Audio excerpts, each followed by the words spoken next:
The neighbor's shovel. I'm currently in a difficult position, and to be honest, I don't know what to do. I'll start from the beginning. 5 years ago, our neighbor Charlie, or Charles as we call him, reported his 14-year-old son missing. He filed a report with the police. It was on the news. Everyone knew about it.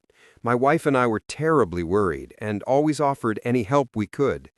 Years passed with no news of the son, and we assumed they eventually came to terms with the fact that the worst had likely happened. My wife and I never dared to ask if a body had ever been found.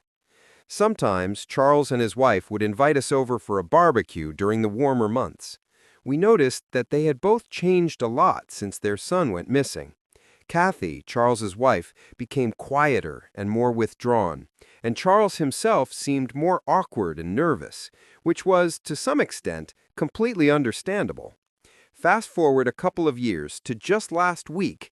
As I was taking out the trash, Charles approached me and asked to borrow a shovel. Without thinking, I ran to get my best shovel, not asking why he needed it. He thanked me and said he had some work to do in his backyard and would return it tomorrow. Then he disappeared into his house. I went back inside, and from one of the second-floor windows, which has a great view of Charlie's backyard, I saw him digging a very large hole. He was struggling a bit. He is 56 after all. I decided to grab a second shovel and go help him. When I went into his yard and called out to him, he looked up, dropped my shovel, and quickly walked toward me, saying, "No, no, it's fine, Tim. I can manage. Please, just go." I asked, "What's wrong? It's no trouble," mostly because of his strange reaction. He said, "I will not allow you to use that shovel in my backyard," and then pointed to the gate as if I were a dog. I was so stunned by his behavior that I just left without saying a word. I went upstairs to spy on him through the window. He kept digging the hole for at least another half hour. When it finally looked like he was finished, he started looking around, sort of glancing up at the neighboring houses to make sure no one was watching. And just before I could hide, he spotted me in my window. All I could do at that moment was casually walk away. He was up to something, and I wanted to find out what. I kept checking his backyard periodically, but he wasn't digging anymore. I assumed he now knew I was watching and would wait until it got dark. And I was right. At 1:30 in the morning, I heard the sound of a shovel hitting the dirt outside. It was too dark to see anything from my window, so I quietly slipped outside and looked over the fence into his backyard. I could clearly and distinctly see him digging. When he went back inside, I took the opportunity to sneak into his backyard to see what was in the hole he was digging. Just the moonlight was enough for me to see a small piece of a black trash bag sticking out of the dirt at the bottom of the hole. I looked at his back door, then back at the hole. I repeated this 3 more times, debating whether I should look inside the bag. In the end, I decided to run back to my own place, and it was a good decision because he came out seconds later, but he didn't dig. In fact, he disappeared on the other side of his house and didn't return. I went back inside and quietly got into bed, trying not to wake my wife. The next day, the first thing I did was look out the window, and I saw that the hole in Charles's backyard was completely filled in. I also noticed that his SUV was now parked on the street and not in the driveway. I don't know what happened during the rest of that night, but I feel uneasy at the thought that the body of his son might have been at the bottom of that hole. For all I know, he could have dug that hole to retrieve something he had buried there before and driven it somewhere to dispose of it. It's all speculation. You can think I'm crazy. I haven't told anyone, not even my wife. And frankly, I don't know what I should do. Charles never returned my shovel. I'm not going to ask for it. In fact, he's been avoiding me ever since. And then, something disturbing happened yesterday. I happened to look out the window toward Charlie's house and caught him standing at one of his windows, staring into mine. When he saw me, he pulled the curtains shut, and this was in the middle of the day. I have no idea what to do, but I'm honestly scared.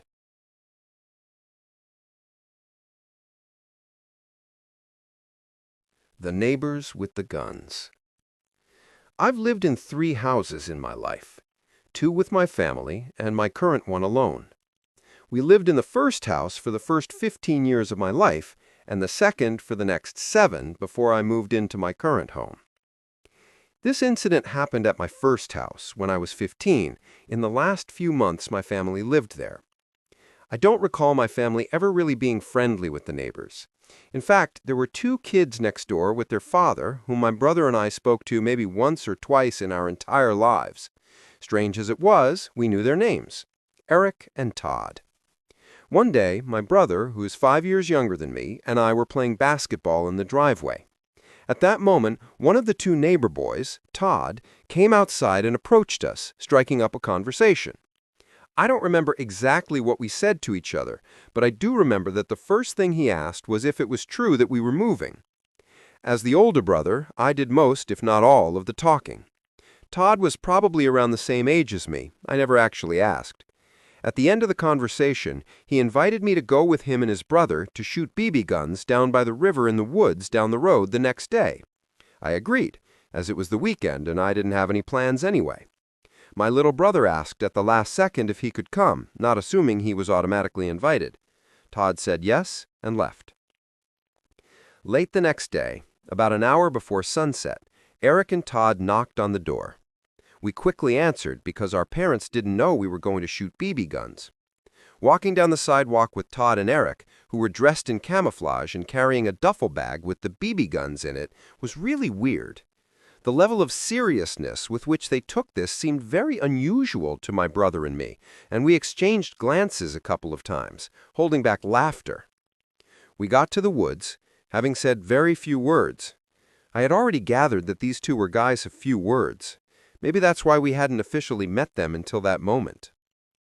Todd dropped the duffel bag on the ground and unzipped it, while Eric aggressively broke a branch off a tree and threw it into the river. My brother and I exchanged another glance. This time it wasn't so funny anymore. Todd took out a couple of rifles and handed them to my brother and me. And then Todd dropped the bomb by telling us they were real guns. Eric grabbed a loaded rifle from the bag and started shooting at the trees across the river. When I realized he wasn't joking about the guns being real, I felt a mix of anger and confusion. I snatched the rifle from my brother's hands and put both of them back in the bag. I told them we weren't comfortable with this and needed to leave. Eric stopped shooting, and they both looked at us with expressions that seemed semi-hangry. One of the 2 boys yelled a curse word at us as we walked away. I always had a feeling that these 2 were bad news, but this confirmed my suspicions.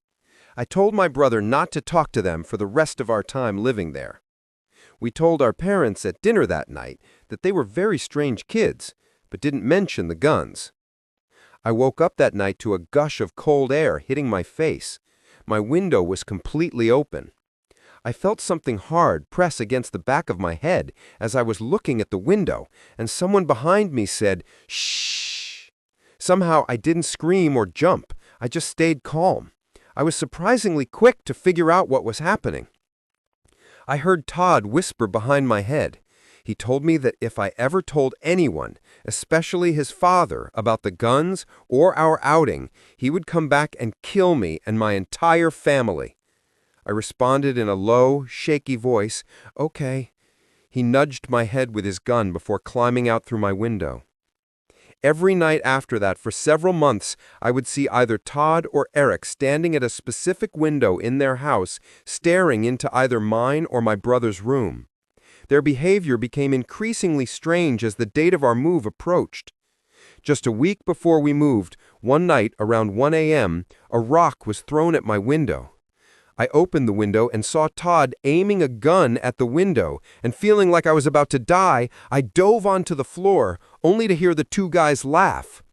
I heard one of them call me a blank blank.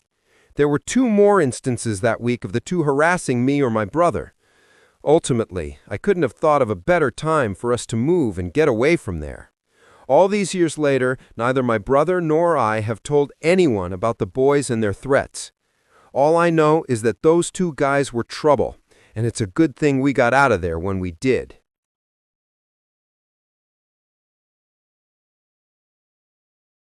The screaming neighbor.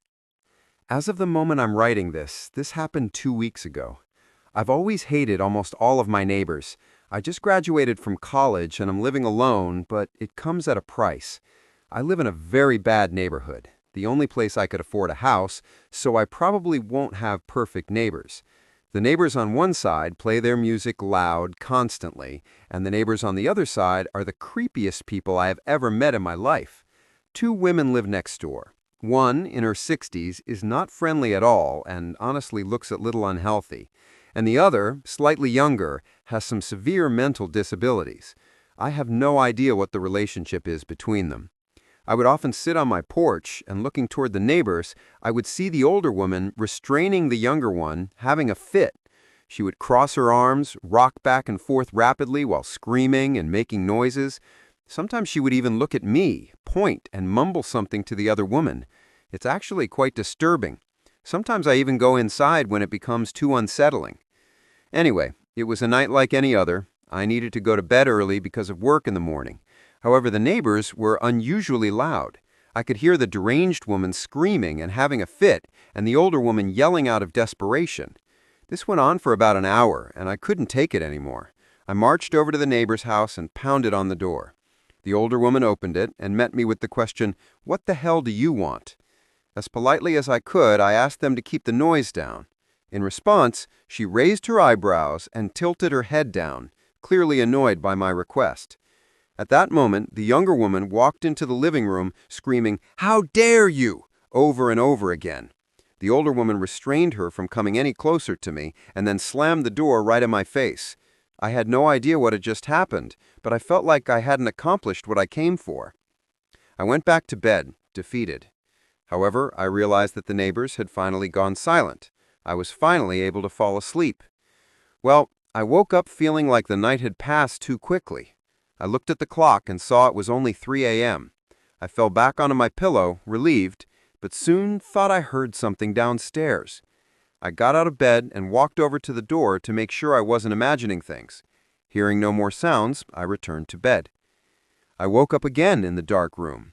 Only 20 minutes had passed since I had fallen back asleep. However, I didn't know what could have woken me. And then I heard a crack. I panicked and tried to find my phone on the nightstand for a light source, but once I found it, I hesitated to turn on the light. I scanned the dark room in silence, trying to find some dark figure. I looked in every corner of the room, and even though it was so dark, I could tell no one was there. This time, I heard where it was coming from. I turned to the side of my bed and saw a black, shadowy circular object right by the wooden frame of my bed. When my phone's light revealed that this black object was the face of the insane woman from next door, she screamed like the lunatic she was. She screamed like a vampire in the light. I screamed too. I screamed, awkwardly ran toward the door, and tripped halfway there, looking back to see the woman following me. I slammed the bedroom door shut and rushed downstairs, where I locked the door to the second floor. I called the police while the woman pounded on the door screaming incomprehensible things. When the police arrived, I told them the woman lived next door and that she was mentally unwell. The older neighbor came over after hearing all the noise and pleaded with the police to let her go, but they insisted they had to take her, at least for the night. One of the officers asked me if I wanted to press charges, and as he asked, the older woman gave me the most evil, hateful glare imaginable. I decided not to press charges, but her glare didn't change. The officers drove the sick woman away while the older woman continued to stare at me as she walked back to her house. 5 minutes later, I saw her get into her car and drive away. Those two still live next door to me. I am seriously thinking about moving because the creepy neighbor has made it clear she despises me. And I have come to the conclusion that the mentally ill woman is not only scary, but dangerous.